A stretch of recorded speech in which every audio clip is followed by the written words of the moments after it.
नमस्कार। हिंदी साहित्य वार्ता में आप हैं इस वक्त सुभाष ठाकुर के साथ। दोस्तों, आज हम डिस्कस कर रहे हैं एमएच सेट 2020 की जो परीक्षा दिसंबर में होने जा रही है उसके बारे में।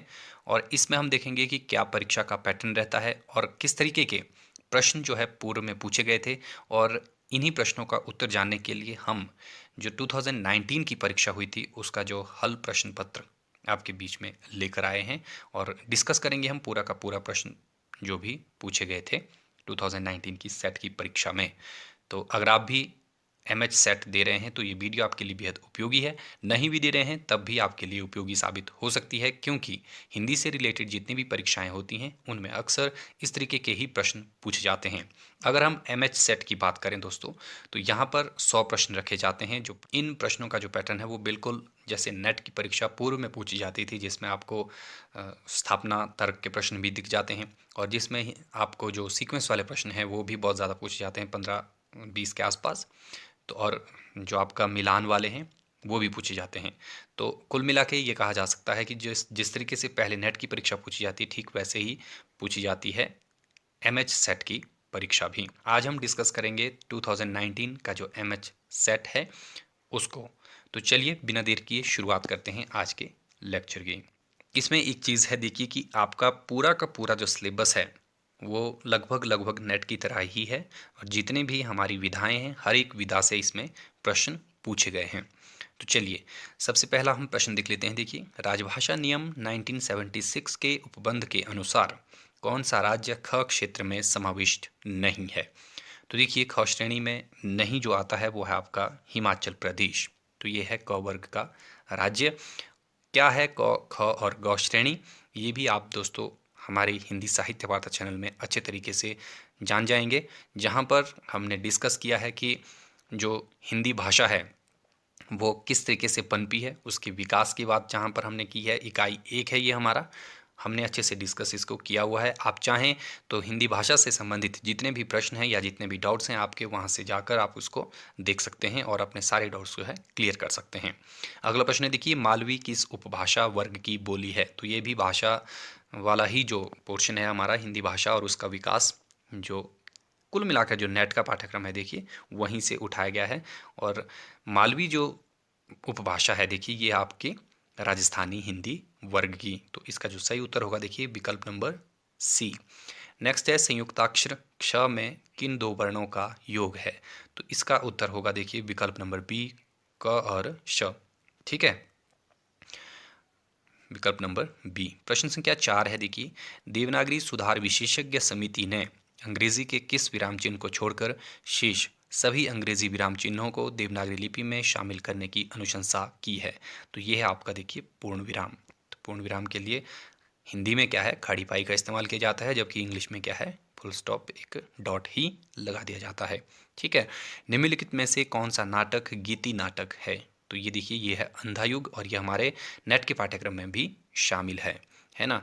तो यहाँ से देखिए जितने भी हमारे नाटक हैं उनकी आपको पता होने चाहिए रूप। तो नाटक के रूप क्या होते हैं ये भी हमने हिंदी साहित्य वार्ता चैनल के माध्यम से डिस्कस किए हुए थे। अगर आप चाहें तो आप हमारे जो भी MCQs हैं या हमारी PYQ सीरीज़ हैं उसमें हमने इनको डिस्कस किया हुआ है। चलिए अगला प्रश्न है, देखिए, बुद्धि प्रकाश समाचार पत्र किस शहर से प्रकाशित होता था। इसका जो सही उत्तर है देखिए ये आपका विकल्प नंबर सी, आगरा से। ठीक है, मीरा ने कृष्ण की उपासना किस भाव से की। तो मीरा की जो कृष्ण की उपासना है देखिए ये आपकी माधुर्य भाव की। और बहुत बार ये प्रश्न पूछा जाता है, बहुत सिंपल है। पृथ्वीराज रासो के रेवा तट में किस रानी के विवाह का प्रसंग आया है। तो यह आपका संयोगिता, विकल्प नंबर सी। अमीर खुसरो को निम्नलिखित पहेली का सही उत्तर क्या होगा। तो इनकी जो पहेली है देखिए, फारसी बोली आई ना, तुर्की सोच न पाई ना, हिंदी बोलते आरसी आए मुंह देखे जो उसे बताए। तो ये है आपका देखिए विकल्प नंबर बी, दर्पण, शीशा। ठीक है ना। नेक्स्ट देखिए, निम्नलिखित में से मलुकदास की रचना नहीं है। ध्रुवचरित ये मलुकदास की रचना है। उपदेशात्मक पाराखड़ी ये भी है। सुखमनी भावनाखरी तो ये किसकी है, गुरु अर्जुन देव की है। ठीक है, और भक्तवच्छावली ये भी मलुकदास की है। तो विकल्प नंबर सी इसका क्या होगा, सही होगा, क्योंकि सुखमनी जो है ये किसकी है, गुरु अर्जुन देव की रचना है। तुलसीदास की निम्नलिखित रचनाओं में से प्रबंध काव्य नहीं है। तो देखिए तुलसीदास की जो रचनाएं हैं प्रबंध काव्य नहीं है पूछा गया है, वो है आपका देखिए दोहाबली। तो ये है मुक्तक काव्य। तो देखिए काव्य रूप के बारे में भी जानकारी होना ज़रूरी है। ऊपर नाटकों के रूप तो जो थे, है ना, जो आपके रूपक हैं, रूपक के 10 भेद हैं ना आगे, तो उनमें एक नाटक हैं, ठीक है।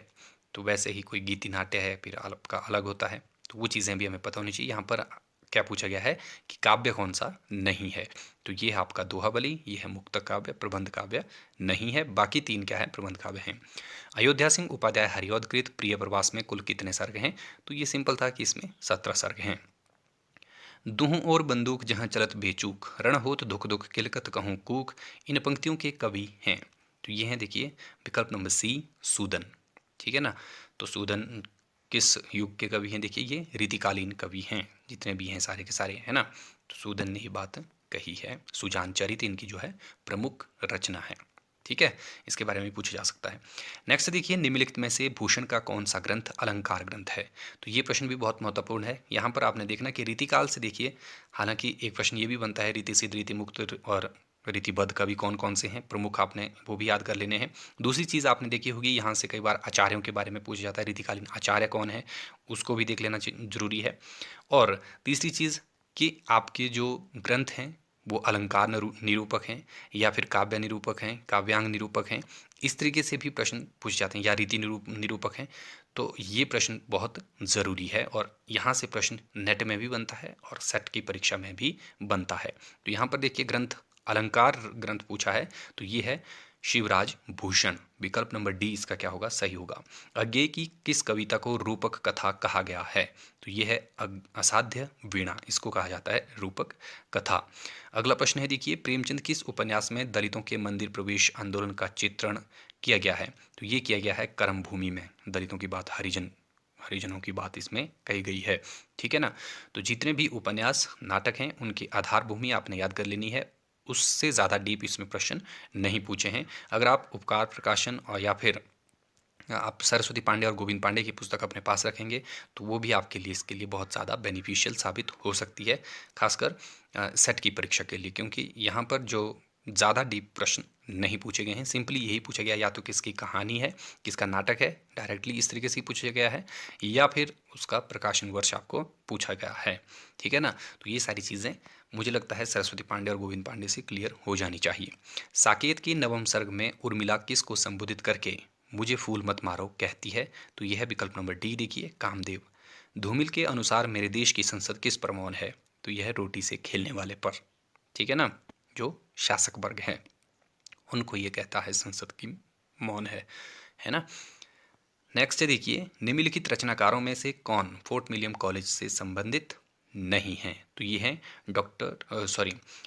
विकल्प नंबर डी इंशाल्लाह खां, ठीक है। भारतीय जननाट्य संघ इप्टा की स्थापना किस वर्ष हुई थी, तो ये हुई थी 25 मई 1943 को। विकल्प नंबर सी इसका क्या है, सही उत्तर होगा। नेक्स्ट देखिए कौन सा नाटक जगदीश चंद्र माथुर ने नहीं लिखा है, तो यहाँ पर उन्होंने उत्तर खुद ही दे दिया है, टूटते परिवेश इसका क्या होगा, सही होगा, ये विष्णु प्रभाकर की रचना है। नेक्स्ट देखिए धरती धन अपना उपन्यास के मुख्य पात्र काली का जीवन किस संकल्प से परिचालित है, तो ये है पक्का मकान। तो वो पक्का मकान बनाना चाहता है और उसी की चाह में वो सब कुछ अपना खो बैठता है, ठीक है। बहुत बेहतरीन उपन्यास है ये जगदीश चंद्र जी का, आप इसको ज़रूर एक बार पढ़ लीजिएगा और ये हमारे नेट के पाठ्यक्रम में भी शामिल है।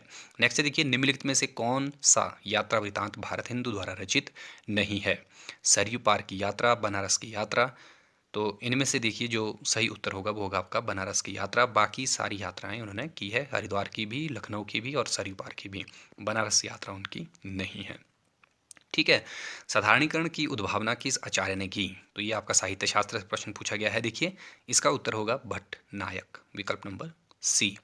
अगला प्रश्न है देखिए अनुकूल या प्रतिकूल भाव जिसे छिपा न सके वह आस्वाद का मूल भाव क्या कहलाता है, तो ये है आपका स्थायी भाव। और ये भी जितने भी आपके देखिए ये साहित्य शास्त्र से रिलेटेड चीज़ें पूछी गई हैं, ये भी आपका सरस्वती पांडे और गोविंद पांडे की पुस्तक में अच्छे से इसको दिया हुआ है।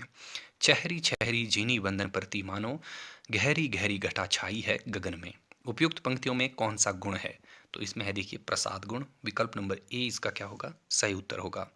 नेक्स्ट है बिहारी के निम्नलिखित दोहे में कौन सा अलंकार है, तो देखिए जितने भी अलंकार हैं अलंकारों को अच्छे तरीके से गोविंद पांडे की पुस्तक में परिभाषित किया गया है है ना, हिंदी भाषा एवं साहित्य का जो वस्तुनिष्ठ इतिहास है, वहाँ पर जितने भी अलंकार हैं, देखिए आपके अर्थ अलंकार में कौन कौन आते हैं, शब्द अलंकार में कौन कौन से आते हैं, वो अच्छे तरीके से बताए हुए हैं। और यही पंक्तियाँ आपको मिलेगी उसमें उदाहरण स्वरूप, या फिर आपको जहाँ पर देखिए इसका जो सही उत्तर क्या होगा, विकल्प नंबर बी, उत्प्रेक्षा। तो उत्प्रेक्षा के अंतर्गत सोहत ओढ़े पीत पट श्याम सलोने गात। उत्प्रेक्षा क्या होता है ये भी आपको अच्छे तरीके से मिल जाएगा, क्योंकि कई बार इस तरीके से प्रश्न पूछा जाता है कि किस जो आपका अलंकार है उसकी क्या परिभाषा है या उसको कैसे व्याख्यायित करते हैं। ठीक है ना। नेक्स्ट है देखिए प्रश्न संख्या 28, अभिव्यंजनावाद को वक्रोक्ति सिद्धांत का विलायती उत्थान किसने कहा है? तो ये कहा है आचार्य रामचंद्र शुक्ल जी ने। ठीक है। नेक्स्ट देखिए, किसने कथा साहित्य की संरचना को महाकाव्य की संज्ञा दी है? रोला बर्थ ने। ठीक है, आपका पाश्चात्य काव्यशास्त्र से ये पूछे गए हैं प्रश्न। देखिए, मैं राजनीति में राजतंत्रवादी, धर्म में एंग्लो कैथोलिक और साहित्य में क्लासिकवादी हूँ, यह कथन किसका है? तो यह है विकल्प नंबर डी, देखिए इलियट का। ठीक है ना। अगला प्रश्न है देखिए, निम्नलिखित ध्वनियों को उपयुक्त वर्ग से सुमूलित कीजिए। अल्प प्राण। तो अल्प प्राण मतलब जिनको बोलने में कम समय लगे। हिंदी भाषा और व्याकरण, हिंदी व्याकरण के नाम से हमारी प्लेलिस्ट बनी है, आप उसको चेक कर सकते हैं। वहाँ पर हमने अच्छे तरीके से जो भी आपके उच्चारण स्थान हैं, जो भी आपके अल्प प्राण, महाप्राण, घोष अघोष ध्वनियाँ हैं, उनको अच्छे तरीके से व्याख्यायित किया हुआ है। तो यहाँ पर मैं देखिए इसका उत्तर आपको बता देता हूँ। इसका जो सही उत्तर होना चाहिए, देखिए जो अल्प प्राण है ये है आपके विकल्प नंबर 2 वाले, देखिए य ट म त। ठीक है। जबकि आपके जो ओष्ठ्य ध्वनियाँ हैं वो हैं आपकी प वर्ग के अंतर्गत जितनी भी ध्वनियाँ आती हैं वो होती हैं आपकी ओष्ठ्य ध्वनियाँ, प ब भ म। ठीक है, विकल्प नंबर 4 आएगा इसके साथ। फिर महाप्राण, महाप्राण में मतलब जिनको बोलने में हमारी प्राणवायु क्या हो, अधिक लगे, उन्हें कहते हैं महाप्राण। ठीक है। तो यहाँ पर देखिए कौन कौन से हैं। विकल्प नंबर 1 जो है ख, फ, ठ और घ, जो इनका जो फॉर्मूला भी है मैंने वो भी अच्छे तरीके से बताया, 1, 3, 5 का। जो अल्पप्राण है 2 और 4 में जो आते हैं, ठीक है, वो क्या आते हैं आपके, वो आते हैं आपके महाप्राण। ठीक है। फिर उसके बाद अघोष, तो आप इनको अब इस तरीके से मिलान कर लीजिएगा कि ये कहाँ पर किसके साथ आएगा। नेक्स्ट है देखिए, उपभाषा वर्गों को उनकी बोलियों से सुमेलित कीजिए। देखिए, पश्चिमी हिंदी तो यह है खड़ी बोली, पूर्वी हिंदी अवधी, राजस्थानी, राजस्थानी में आती है आपकी जयपुरी, और बिहारी में यह आएगी मैथिली। ठीक है ना। तो बोलियों से रिलेटेड भी हमने अच्छे तरीके से डिस्कस किया हुआ है, आप चाहें तो प्लेलिस्ट में जाकर चेक कर सकते हैं। नेक्स्ट देखिए, निम्नलिखित लेखकों को उनके उपन्यासों के साथ सम्मिलित कीजिए। तो यहाँ पर भी देखिए सिंपल सा प्रश्न पूछा गया है कि आपको जो उपन्यास दिए गए हैं एक साइड, उनके लेखक आपने बताने हैं। हजारी प्रसाद द्विवेदी का बाणभट्ट की आत्मकथा है, मन्नू भंडारी का आपका बंटी है, जगदीश चंद्र का धरती धन्ना अपना, ठीक है, जबकि श्रीलाल शुक्ल का है राग दरबारी, है ना। इनको भी आपने इस तरीके से याद रख लेना है, और साथ ही साथ आपको डेट्स भी मिल जाएंगे तो वो ज़्यादा अच्छी होगा। नेक्स्ट देखिए, प्रश्न संख्या 34 है, संत तिये खुणे संतोष ले। तो इसके साथ देखिए क्या होगा, विकल्प नंबर जो डी है वो सही उत्तर होगा इसका। बाकी आप इसको एक बार मिलान कर लीजिएगा खुद से। अगला प्रश्न है देखिए, निम्नलिखित रचनाओं को उनके रचनाकारों से सुमेलित कीजिए। तो इसका जो सही उत्तर होगा देखिए 35 का, ये भी विकल्प नंबर डी होगा, आप इसको मिला लेना। नेक्स्ट है, जो कवियों की उनकी रचनाओं के साथ सुमेलित करना है ना। प्रश्न संख्या 36, तो विकल्प नंबर ए इसका क्या है, सही उत्तर होगा। सिंपली कविताएं ही देखनी थी कि किसकी हैं। अगला है देखिए, रचनाओं को उनके रचनाकारों के साथ सुमेलित कीजिए। तो जामुन का पेड़ है, आफुद्री है, मेरी तिब्बत यात्रा भोलाराम का जीव, आफुद्री रमणिका गुप्ता का है ना। जामुन का पेड़ कृष्णचंद्र का है, पाठ्यक्रम में शामिल है नेट के भी, तो आप इनको मिलान कर लीजिएगा जहाँ भी आपको ये चीज़ें मिल जाए। तो भोलाराम का जीव हरिशंकर परसाई का है, मेरी तिब्बत यात्रा राहुल सांकृत्यायन का है। ठीक है ना। नेक्स्ट देखिए, नाटकों को उनके लेखकों के साथ सुमेलित कीजिए। तो महाभोज मनु भंडारी का, अंजू दीदी उपेंद्र नाथ का, एक और द्रोणाचार्य ये शंकर शेष का है, बकरी जो है किसका है, सर्वशील दास सेना का नाटक है। तो सिंपल है, ये बहुत ज़्यादा मुश्किल नहीं है जो भी आपको मिलान वाले प्रश्न पूछे गए हैं। देखिए, स्वाधीनता और राष्ट्रीय साहित्य ये रामविलास शर्मा का है, तुम चंदन हम पानी विद्यानिवास मिश्र का, जबकि रसात्मक बोध के विविध रूप ये किसका है, ये आचार्य रामचंद्र शुक्ल की रचना है। जबकि हिंदी साहित्य और 20वीं शताब्दी ये नंद दुलारे वाजपेयी जी की है। ठीक है। नेक्स्ट देखिए, चिट्ठी लिखती हुई औरत 40, तो इसका जो सही उत्तर है देखिए विकल्प नंबर सी होगा। क्यों? क्योंकि ये जो चिट्ठी लिखती हुई औरत है, ये किसके साथ है? देखिए यहाँ पर ये आपका विकल्प नंबर 2 अनामिका। फिर उसके बाद है इस स्त्री से डरो, तो ये है कात्यायनी। उसके बाद बस बहुत हो चुका, ये किसका है? ये आपका ओम प्रकाश वाल्मीकि। मैं किसकी औरत हूँ? सविता सिंह। विकल्प नंबर सी देखिए। नेक्स्ट है निम्नलिखित रसों और स्थायी भावों में सही सुमेल बताइए। करुण रस, तो करुण शोक के साथ आएगा, श्रृंगार रति के साथ, वीर आपका उत्साह के साथ, वात्सल्य आपका वत्सलता के साथ। ठीक है, इस तरीके से आपने इसको मिलान कर लेना है।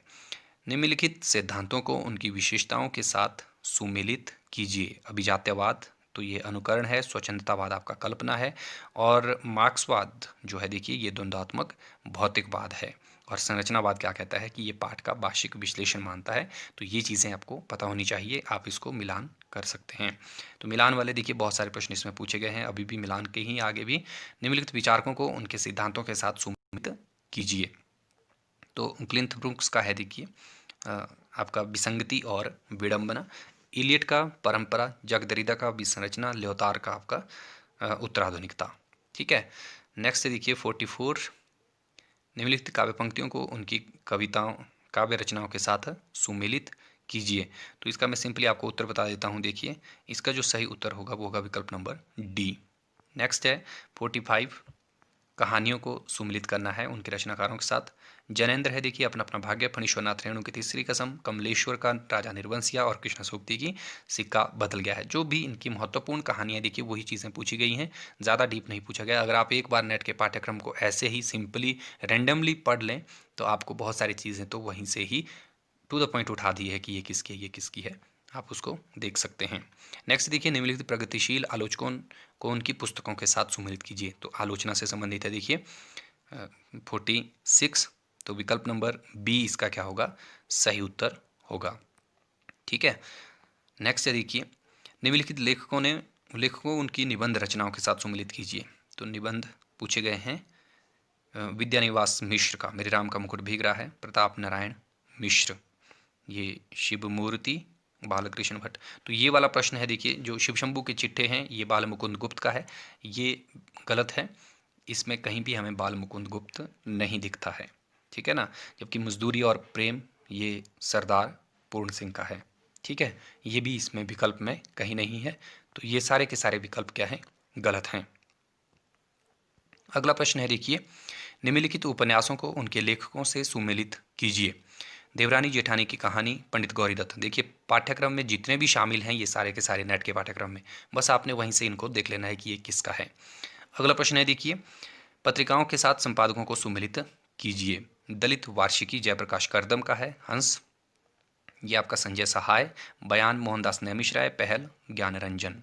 ठीक है, नेक्स्ट है देखिए प्रश्न संख्या 50 कहानी लेखकों को उनकी कहानियों के साथ आपने सुमेलित करना था। ठीक है, तो इसमें हरिशंकर परसाई, तो इंस्पेक्टर मातादीन चांद पर, कृष्णा सोबती का सिक्का बदल गया है, भीष्म साहनी की अमृतसर आ गया है, शेखर जोशी का कोसी का घटवार। मिशन परिवार की जो भाषाओं का संगत वर्ग है देखिए वो है आपका विकल्प नंबर डी, चेचेन, कर्बिदियन और जॉर्जियन मैंग्रोलियन। फिर है संत कवियों द्वारा प्रवर्तित मुख्य पंथ जो हैं वो कौन कौन से हैं? इसका जो सही उत्तर होगा देखिए विकल्प नंबर ए, विष्णुई संप्रदाय, उदासी संप्रदाय, रामावत और निरंजनी संप्रदाय, है ना। 53 देखिए उसके बाद पद्माकर की जो काव्य कृतियाँ हैं वही पूछी गई हैं, तो इसका विकल्प नंबर डी सही उत्तर होगा। ये सारी की सारी क्या हैं? पद्माकर की हैं। दूसरा सप्तक के कवि हैं आपके जो संगत वर्ग है वो कौन सा है देखिए वो है विकल्प नंबर डी, शकुंतला माथुर, धर्मवीर भारती, नरेश कुमार मेहता और हरिनारायण व्यास। ठीक है, नेक्स्ट देखिए निम्नलिखित में से इलाचंद्र जोशी के उपन्यासों के संगत वर्ग कौन से हैं? तो इनका जो संगत वर्ग है देखिए वो है विकल्प नंबर सी, सन्यासी, प्रीत और छाया, सुबह के भूले, मुक्ति पथ। 56 किशोरीलाल गोस्वामी के उपन्यासों का संगत वर्ग, तो विकल्प नंबर ए है इसमें, मल्लिका देवी, पन्नाबाई, गुलबहार, लखनऊ की कब्र। हालांकि गुलबहार इनकी कहानियों के अंतर्गत भी आती है। ठीक है, 57 है देखिए ऐतिहासिक उपन्यासों का संगत वर्ग है कौन सा है? तो इसका जो सही उत्तर है विकल्प नंबर बी, दिव्या, प्रत्यंचा, वैशाली के नगरवधु और शतरंज के मोहरे। तो जो भी आपने उपन्यासों के बारे में पढ़ना है, नाटकों के बारे में पढ़ना, मैं हमेशा ये कहता रहता हूँ कि उसका जो आधार है ना, किस चीज़ को आधार बनाकर वो लिखे गए हैं, वो आपने ज़रूर उनको पढ़ना है एक बार, है ना। तो बहुत सिंपल है ये, बहुत मुश्किल प्रश्न नहीं पूछे जा रहे हैं। सिंपली आपको क्या करना है, बस अपनी जो रचनाएं हैं उनको याद कर लेना है, उनका जो प्रकाशन वर्ष है उनको याद कर लो, और उसमें जो आधार क्या है उसका वो याद कर लो, तो आपके बहुत सारे प्रश्न ऐसे ही क्लियर हो जाएंगे। निम्नलिखित कहानियों का जो संगत वर्ग, देखिए विधाएं पूछी गई हैं, आपको विधाओं की जानकारी रखनी है कि कौन सी कहानी, कौन सी नाटक है, कौन से उपन्यास हैं। तो यहाँ पर देखिए कहानियाँ जो हैं वो है आपका एक टोकरी पर मिट्टी, राही, कोसी का गढ़वार और परिंदे। विकल्प नंबर सी इसका क्या था, सही था। नाटकों का संगत वर्ग, अब देखिए यहाँ पर नाटक पूछे गए हैं कि इनमें नाटक कौन कौन से हैं। तो भारत दुर्दशा, देखिए विकल्प नंबर डी है इसका, भारत दुर्दशा, स्कंदगुप्त, आगरा बाजार और अंजू दीदी। तो ये वाले नाटक आप देखेंगे कि ये भी हमारे नेट के पाठ्यक्रम में शामिल हैं। आपने सिंपली आपने, मैं हमेशा ये कह रहा हूँ, मैं बार बार ये कह रहा हूँ कि आपने अपने क्या करना था, जो आपका यूजीसी नेट का जो पाठ्यक्रम है, सिलेबस है, उसको देखना था। वहाँ से आपके लगभग मुझे लगता है 20-25 प्रश्न तो उससे ही कवर अप हो रहे हैं। ठीक है। भरत मुनि द्वारा प्रतिपादित विमर्श संधि के अंगों का संगत वर्ग है। तो यह देखिए संपेट, आदान प्रसंग और विरोधन। नेक्स्ट है गैर मार्क्सवादी आलोचकों का संगत वर्ग कौन सा है। तो विकल्प नंबर ए इसका क्या होगा, सही होगा, महावीर द्विवेदी, शुक्ल, वाजपेयी और लक्ष्मीकांत वर्मा, है ना। नेक्स्ट है 62 नंदुलारे वाजपेयी की निबंध रचनाओं का संगत वर्ग है। तो इसका है विकल्प नंबर बी, देखिए हिंदी साहित्य, 20वीं शताब्दी, आधुनिक साहित्य, नए साहित्य और नए प्रश्न। ठीक है। महादेवी वर्मा स्मृति की रेखाएं, संस्मरण संग्रह के संस्मरणों के संगत वर्ग। तो यह है विकल्प नंबर डी, सेवा धर्म, चीनी फेरीवाला, ठकुरी बाबा और मेधावी बालक। पाश्चात्य काव्य शास्त्रियों आचार्यों का संगत वर्ग, तो आचार्य कौन कौन से हैं देखिए, यह है विकल्प नंबर सी। ठीक है, क्रोचे है, आई रिचर्ड्स है, रेने वेलेक और जाक देरिदा। अर्थालंकार कौन कौन से हैं, तो अर्थालंकार हैं देखिए 65, विकल्प नंबर सी, उत्प्रेक्षा, समासोक्ति, विरोधाभास, रूपक। कुछ लोग हो सकता है वक्रोक्ति की तरफ जाएं, लेकिन वक्रोक्ति क्या आपका क्या है, शब्द अलंकार के अंतर्गत आता है। ठीक है ना। नेक्स्ट है कालक्रम की दृष्टि से जैन रास ग्रंथ का संगत वर्ग कौन सा है। तो इसमें आएगा सबसे पहले देखिए विकल्प नंबर बी, भरतेश्वर बाहुबली रास, चंदनबाला रास, फिर स्थूलीभद्र रास और नेमिनाथ रास। क्योंकि भरतेश्वर बाहुबली रास जो है सबसे पहले था 1184 में, चंदनबाला रास 1209, स्थूलीभद्र 1209। ठीक है, नेमिनाथ रास जो है वो 1213 में। ठीक है। नेक्स्ट देखिए प्रश्न संख्या 67, अच्छा आपके कवियों का सही संगत वर्ग है। तो इनमें जो सही संगत वर्ग था देखिए वो होना चाहिए था आपका विकल्प नंबर ए या बी में से। क्यों, क्योंकि ये सारे के सारे विकल्प जो है एक तरीके से गलत हैं। सबसे पहले कुंभन दास आने चाहिए थे, हालांकि इसका जो सही उत्तर यहाँ से अब ऐसा लग रहा है कि विकल्प नंबर ए हो सकता है, कुंभन, सूर, परमानंद और कृष्ण। तो नंददास इसमें पहले दे दिया गया है। तो आप एक बार अपनी जो पुस्तकें हैं वहाँ पर इनका जो जन्म वर्ष है वो चेक कर लें। ठीक है। नेक्स्ट देखिए बांटू परिवार की भाषाओं का संगत वर्ग है। तो इसका जो सही उत्तर है देखिए विकल्प नंबर ए, जुल, कांगो, काफिर और रुआंदा। पदबंध के प्रकारों का संगत वर्ग है। तो यह है विशेषण पदबंध, क्रिया पदबंध, सर्वनाम पदबंध और संबंध बोधक। ठीक है। नेक्स्ट देखिए महाप्राण व्यंजनों का संगत वर्ग है। तो महाप्राण, तो विकल्प नंबर ए इसका क्या होगा, सही उत्तर होगा। देखिए घ, थ, फ और ढ। ठीक है। तो ये क्या है, महाप्राण है। महाप्राण मतलब जिनको बोलने में ज़्यादा समय लगे या प्राणवायु ज़्यादा लगे। रचनाकाल की दृष्टि से निम्नलिखित सूफी रचनाओं का सही अनुक्रम। तो देखिए अब यहाँ पर रचना वर्ष के आधार पर पूछा गया है। तो सबसे पहले देखिए मधुमालती इसमें रखा है, लेकिन ये नहीं होगा, बी होगा देखिए इसका 71 का, है ना। मृगावती 1501, मधुमालती 1545, चित्रावली 1613, जबकि आपका ज्ञानदीप उसके बाद है 1741। ठीक है। महाराष्ट्रीय संत संप्रदाय के कवियों का कालक्रम अनुसार सही क्रम है। तो इसमें सबसे पहले चक्रधर स्वामी आएंगे और तुकाराम सबसे लास्ट में होंगे। विकल्प नंबर सी इसका होगा सही। नेक्स्ट देखिए कालक्रम की दृष्टि से निम्नलिखित रचनाकारों का सही क्रम है। तो इनमें देखिए जहाँ पर ख्वाजा बंदे नवाज गेसुधराज हैं तो ये पहले बुंदेली के जो माने जाते हैं। ठीक है ना। दूसरा इसमें आएगा आपका विकल्प नंबर सी 73 का देखिए। ठीक है। उसके बाद शाहजानम और मुल्ला वजही और मुंशी सदासुख लाल। 74 है देखिए निम्नलिखित कवियों का सही क्रम। तो ये सबसे पहले केशव, चिंतामणि, बिहारी और पद्माकर। भाई कई बार ये पूछा गया है परीक्षा में। रसशास्त्र से संबंधित कृतियों का कालक्रम है, तो ये है देखिए आपका विकल्प नंबर ए, रसमंजरी, रसिक प्रिया, रसरत्नावली, नायिका भेद। नेक्स्ट है देखिए प्रकाशन वर्ष की दृष्टि से निम्नलिखित पत्रिकाओं का सही क्रम। तो ये वाला प्रश्न भी दोस्तों गलत है, क्योंकि इसमें आगे पीछे ये डेट्स कर दी गई हैं। इनको आप एक बार मिलान कर लीजिएगा कि ये कब कब हैं। नेक्स्ट देखिए 77 निम्नलिखित प्रेमाख्यान काव्यों का सही क्रम क्या है। तो इसका होगा विकल्प नंबर डी, प्रेम पयोनिधि, मधुमालती, चित्रावली और इंद्रावती। नेक्स्ट है 78 मैथिली शरण गुप्त की काव्य रचनाओं का कालक्रम अनुसार सही क्रम। विकल्प नंबर सी देखिए किसान, अनग, त्रिपथगा और प्रदक्षिणा। ये है मैथिली शरण गुप्त की जो रचनाएं हैं, हालांकि अनग उनका क्या है, नाटक है। नेक्स्ट है नई कविता के प्रमुख कवियों का कालक्रम के अनुसार सही क्रम कौन सा है। तो नई कविता के कवियों का जो कालक्रम है देखिए अज्ञेय 1911, रामविलास शर्मा 1912, मुक्तिबोध 1917, धर्मवीर भारती 1926। तो ए ही इसका था सही। धूमिल की कविताओं का संगत वर्ग की मतलब धूमिल की कविताएं कौन कौन सी है देखिए मोचीराम, रोटी और संसद, अकाल दर्शन, नक्सलवाड़ी। विकल्प नंबर ए इसका होगा सही उत्तर। नेक्स्ट देखिए 81 उपन्यास कौन कौन से हैं। तो देवरानी जेठानी की कहानी, बाणभट्ट की आत्मकथा, जिंदगी नामा, धरती धन्ना, अपना। तो ए ही इसका सही उत्तर है। भारतीय आर्य भाषाओं का संगत वर्ग। तो भारतीय आर्य भाषाएं हैं देखिए हिंदी, मराठी, असमिया और उड़िया। सिंपल से प्रश्न इसमें पूछे जा रहे हैं। कालक्रम अनुसार कहानियों का सही अनुक्रम है।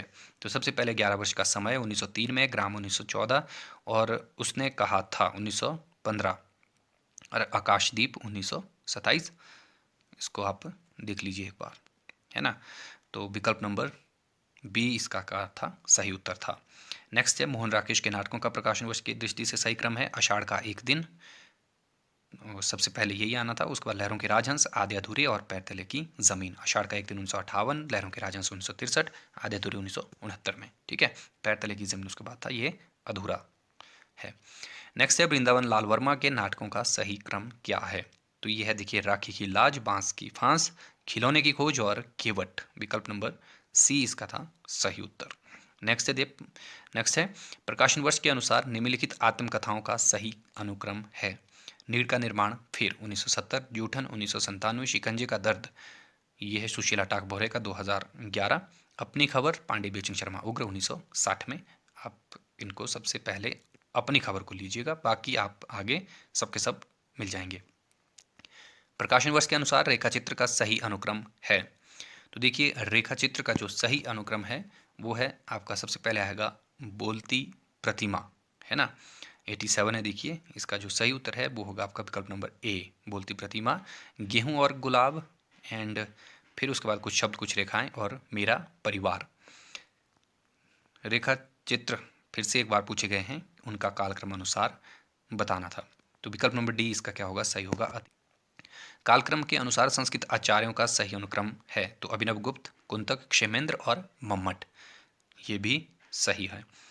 नेक्स्ट है 90 निम्नलिखित विद्वानों का कालक्रम अनुसार सही अनुक्रम क्या है।